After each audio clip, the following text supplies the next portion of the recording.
রব্বানা যালামনা বলেন রব্বানা যালামনা আনফুসানা ওয়া ইল্লাম তাগফির লানা ওয়া তারহামনা লানাকুনান্না মিনাল খাসিরিন বলে বলে মসজিদে কেঁদেছো, আসরের নামাজ পড়ে কেঁদেছো, যোহরের নামাজ পড়ে কেঁদেছো, মাগরিবের পড়ে কেঁদেছো, এশার নামাজ পড়ে কেঁদেছো।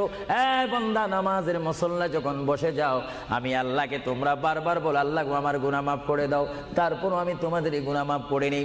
তারপরও তোমরা নিশি রাত্রে মানুষ যখন ঘুমে যায়, তোমার বিবি যখন ঘুম যায়, তোমার ছেলে যখন ঘুম যায়, তুমি নিশি রাত্রে ঠান্ডা পানি দিয়ে ওযু বানিয়ে নামাজের মুসল্লায় বসে তুমি আবার যখন ডাক দাও, রব্বুল আলামিন, পৃথিবীর কোনো মানুষ আমার গুনাহ সম্পর্কে জানে না, তুমি আমার গুনাহ সম্পর্কে জানো।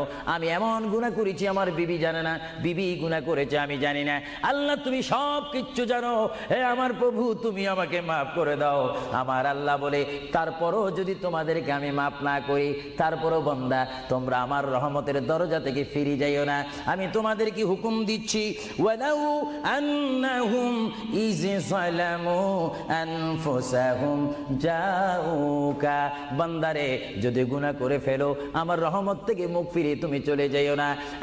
বান্দা, আকাশ পরিমাণ যদি গুনাহ করো, পাতাল পরিমাণ যদি গুনাহ করো, সাগরের পানি পরিমাণ যদি গুনাহ করো, পাহাড় তুলনায় যদি তুমি গুনাহ করো, আমার দরবার থেকে তুমি নিরাশ হইও না। বান্দা, আমি তোমাকে একটি রাস্তা বাতাই দিচ্ছি, একটি পথ তোমাকে আমি দেখাই দিচ্ছি। সেই পথটি কোন পথ তোমরা জানো? ওয়ালাউ আন্নাহুম ইয যালামু আনফুসাহুম জাউকা, বান্দারে যখন তোমরা বরবাদ হয়ে যাবে, তখন তোমাদেরকে একটা পথ আমি তোমাদেরকে দেখাই দিলাম।